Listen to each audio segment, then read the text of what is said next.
सदाशिवसमारम्भां शङ्कराचार्यमध्यमाम् अस्मदाचार्यपर्यन्तां वन्दे गुरुपरम्पराम् 36வது श्लोकम् निश्चिन्तस्य बुधैर्विपत्युपनतावङ्गारदीप्तौजसः दुःसाधानपि भञ्जनाद्वशयतः शश्वद्रिपूणाहवे तुल्यो मे किमु भङ्गवानिति सदा रामश्रुतो भूसुते श्राव्यं नास्त्यपि बिन्दुमात्रमनृते पापिन् वचस्यत्र ते.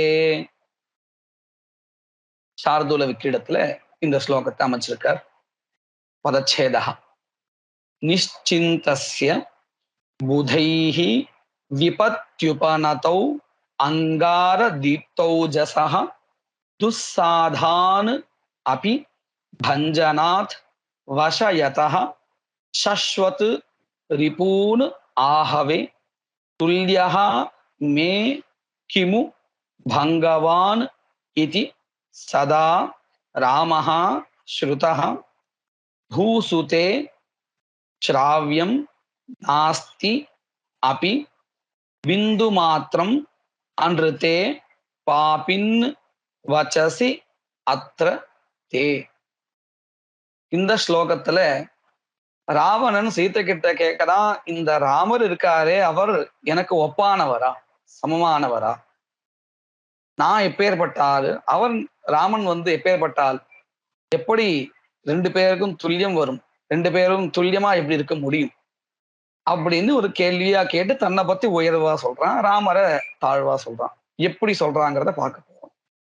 முதல்ல 3வது வரியில இருக்கக்கூடியதான பூசுதே, பூமி புத்ரி சீதா அப்படின்னு அர்த்தம், வெளிவேற்றுமை.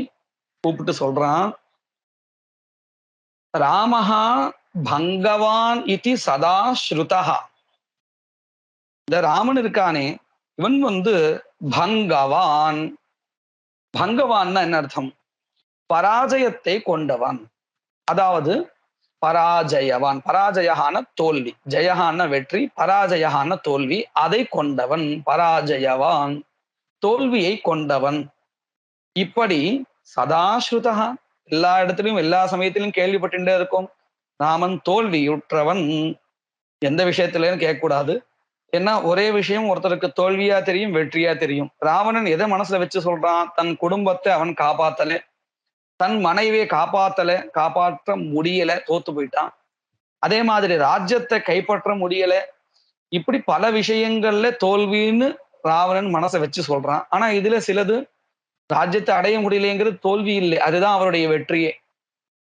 இதெல்லாம் பார்க்க அவர்களுடைய அந்த பார்வையில இருக்கு. இப்போ ராவணன் இதை மனசுல வச்சுன்னு சொல்றான், ராமனால சீதையை காப்பாற்ற முடியல, ராஜ்யத்தை காப்பாற்ற முடியல, தன் பந்துக்களை காப்பாற்ற முடியல. இப்படி அவன் சதா பங்கவான் இது ஸ்ருதா, எப்பொழுதும் தோல்வியுற்றவனாகவே கேள்விப்படுகிறான். இப்படி இருக்கும் பொழுது மே எனக்கு துல்யஹா கிமு, சமமானவனா, கிமு அப்படின்னா ஒரு ஆச்சரியக்குறி. ஆச்சரியக்குறின்னா இப்படியா, துல்லியமானவனா இருப்பானா அப்படின்னு கேட்டா என்ன அர்த்தம்? அப்படி இல்லைன்னு அர்த்தம். துல்யஹா மே கிமு, ஹே சீதையே, இப்படி எல்லா விஷயங்களிலும் எல்லா இடங்களிலும் தோல்வியுற்றவனாகவே கேள்விப்படுகின்ற ராமன் மே எனக்கு துல்லியமானவனா, இல்லைன்னு அர்த்தம். இல்லைன்னு சொன்னா அப்போ ராவணன் எந்த விதத்திலையும் தோல்வியுறாதவன், தோல்வி அடையாதவன் அப்படின்னு இருந்தா தானே ராவணனுக்கு துல்லியமா இல்லாதவர்னு சொல்ல முடியும் ராவணனால.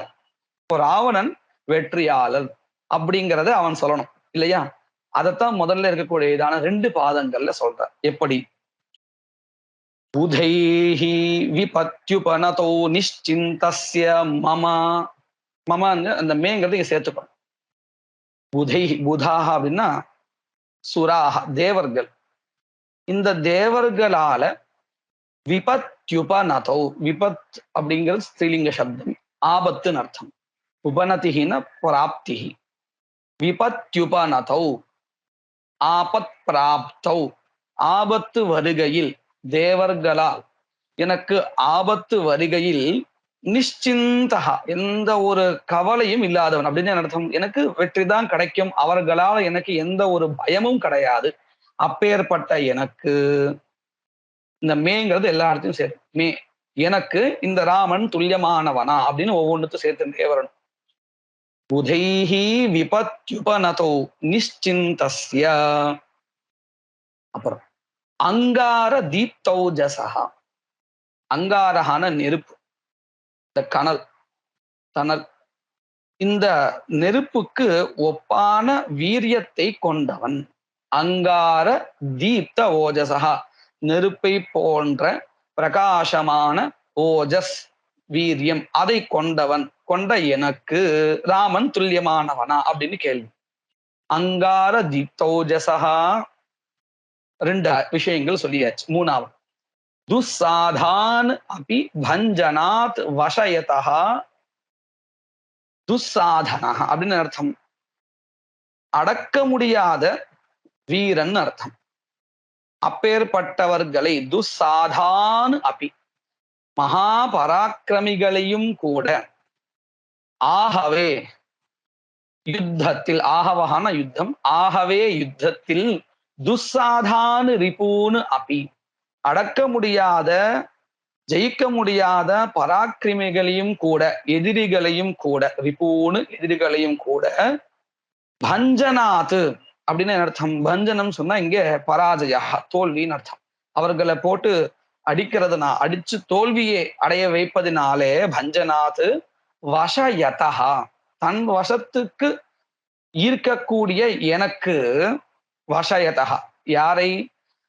யுத்தத்தில் எதிரிகளை, மகா பெரிய பராக்கிரமிகளை பஞ்சனாத்து தோல்வி அடைய செய்வதினால் என்னுடைய கட்டுப்பாட்டில் வர வைக்கக்கூடிய எனக்கு, வசயதா எனக்கு, துல்யஹாமி கிமு அந்த ராமன் ஒப்பானவனா அப்படின்னு அந்த சீதையை பார்த்து கேட்கிறான் ராவணன். அப்படின்னு என்ன அர்த்தம்? நான் இவ்வளவு பராக்கிரமியா இருக்கேன், ஆனா ராமனோ எல்லா இடத்தையும் தோல்வி அடையபவனாக இருக்கிறான்.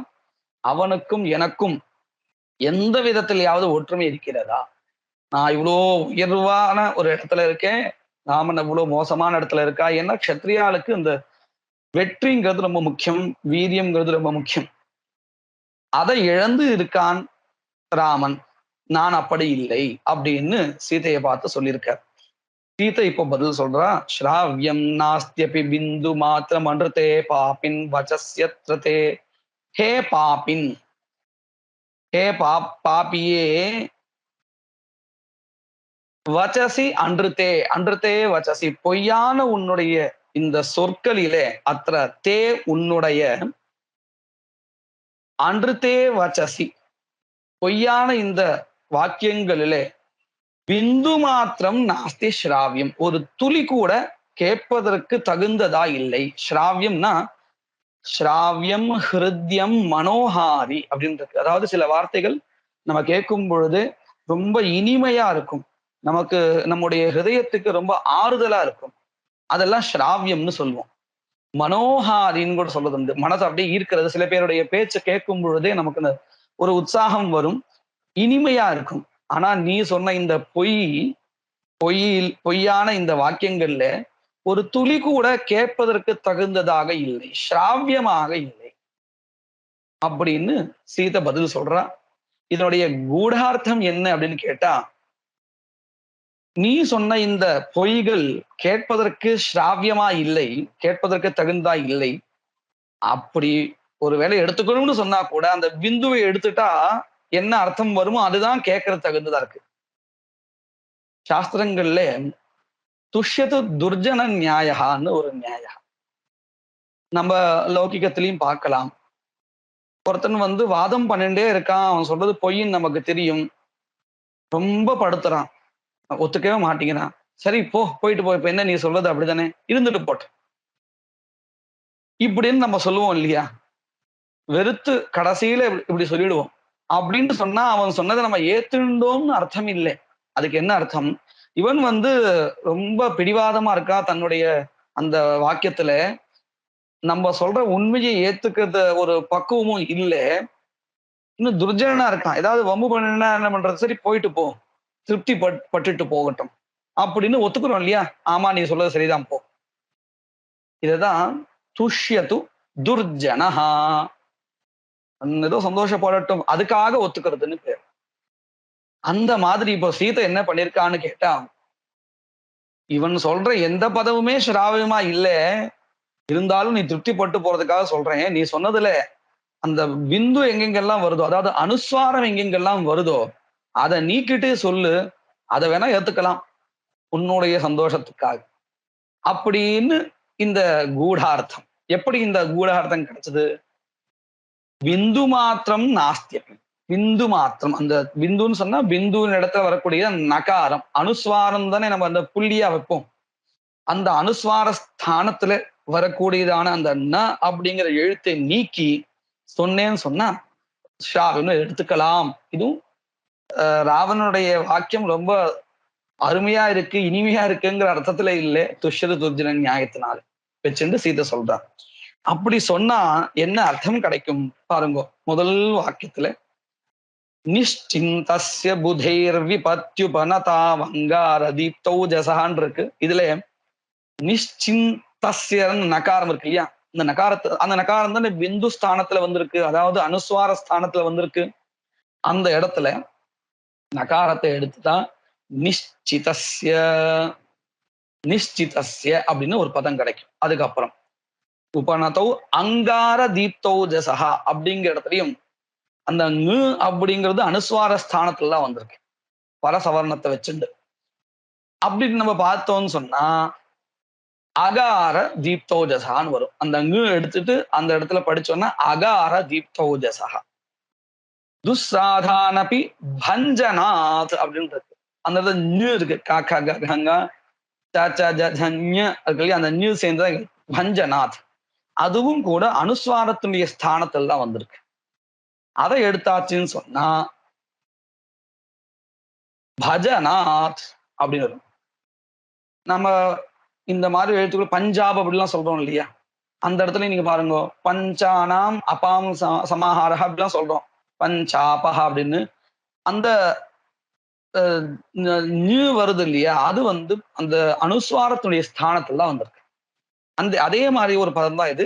பஞ்சநாத் அப்படிங்கிறது அதை எடுத்தாச்சுன்னு சொன்னா பஜநாத் அப்படின்னு கிடைக்கும். அதுக்கப்புறம் 3வது பாதத்துல பங்கவான் அப்படின்றது. பங்கவான்ல இந்த ngு இருக்கு இல்லையா? காக்கா காகா ங அந்த ngு அதை எடுத்தாச்சுன்னு சொன்னா அந்த ngுவும் அனுஸ்வாரத்துடைய ஸ்தானத்துல தான் வந்திருக்கு. அதை எடுத்தாச்சுன்னா என்ன வரும்? பகவான் அப்படின்னு அர்த்தம் கிடைக்கும். இது கேட்ட மாத்திரத்துல நம்ம தெரிஞ்சிடும் இது ராமரை பத்தி புகழ்வதா இருக்குன்னு தெரிஞ்சிடும். எப்படின்னு இந்த எல்லா பதங்களுக்கு அர்த்தம் பார்க்கலாம்.